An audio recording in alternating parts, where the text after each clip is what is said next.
যদি আওয়ামী লীগ পুনর্বাসনের কোন ষড়যন্ত্র করা হয়, 5ই আগস্ট যেভাবে গণভবন এবং বঙ্গভবনের যে পরিণত হয়েছে, আওয়ামী লীগকে যারা পুনর্বাসন করতে চাইবে ঠিক তাদের পরিণতি এবং তাদের ফলাফল একই রকম হবে। ফিরছে আওয়ামী লীগ, হবে আওয়ামী লীগ পুনর্বাসন।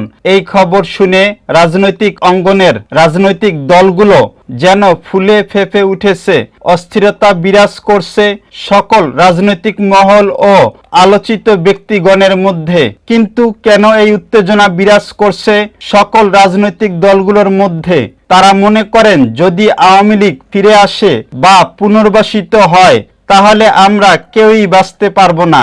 এই উত্তেজনার মূল কারণ হাসনাত আব্দুল্লাহর এক ফেসবুক পোস্টকে কেন্দ্র করে। হাসনাত আব্দুল্লাহ পোস্টে লিখেন, তিনি সহ আরো 2 জনের কাছে ক্যান্টনমেন্ট থেকে আওয়ামী লীগকে পুনর্বাসন করার পরিকল্পনা করা হয়। আসন সমঝোতার মাধ্যমে এই পরিকল্পনা মেনে নিতে বলা হয়। এ সময় বলা হয় একাধিক দলকে এই প্রস্তাব দেওয়া হয়েছে, তারা শর্ত সাপেক্ষে আওয়ামী লীগকে পুনর্বাসনে রাজিও হয়েছে। এ খবর শুনে অস্থিরতা বিরাজ করছে রাজনীতি অঙ্গনে। হাসনাতের এই মন্তব্যের প্রেক্ষিতে মুখ খুললেন বিএনপির ভাইস চেয়ারম্যান শামসুজ্জামান দুদু। তিনি বলেন, হাসনাত আব্দুল্লাহ একজন বিচক্ষণ ব্যক্তি। সেনাবাহিনীর প্রধান বলেছেন আওয়ামী লীগ পুনর্বাসন হোক, নির্বাচনে অংশগ্রহণ করুক, তাহলে আগামী নির্বাচন দেশ এবং দেশের বাইরে সকল জায়গায় গ্রহণযোগ্যতা পাবে। হাসনাত তখনই না বলে দিয়েছিলেন। এখানে কোনো রাজনৈতিক দল এ কথায় একমত হয়নি।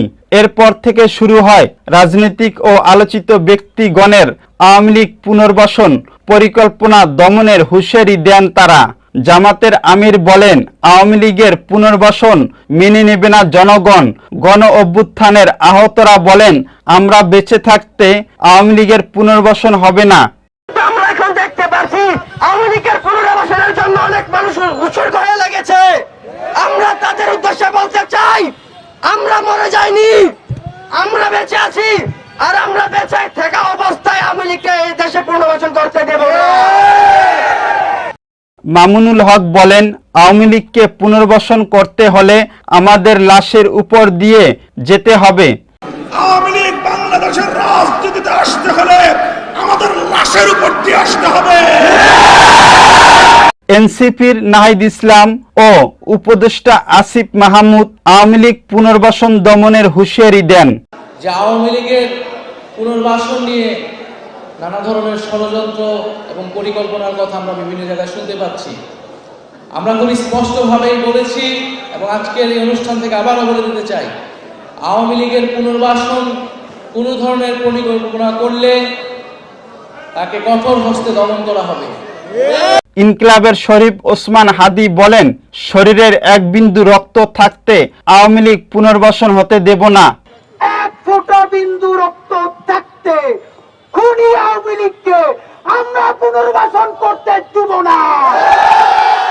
গণপরিষদের সাধারণ সম্পাদক রাশেদ খান বলেন, প্রত্যেকটা জায়গায় আওয়ামী লীগের পুনর্বাসন করা হচ্ছে, এর নাম কি রাষ্ট্র সংস্কার? প্রত্যেকটা জায়গায় আওয়ামী লীগের পুনর্বাসন করা হচ্ছে, এর নাম কি রাষ্ট্র সংস্কার?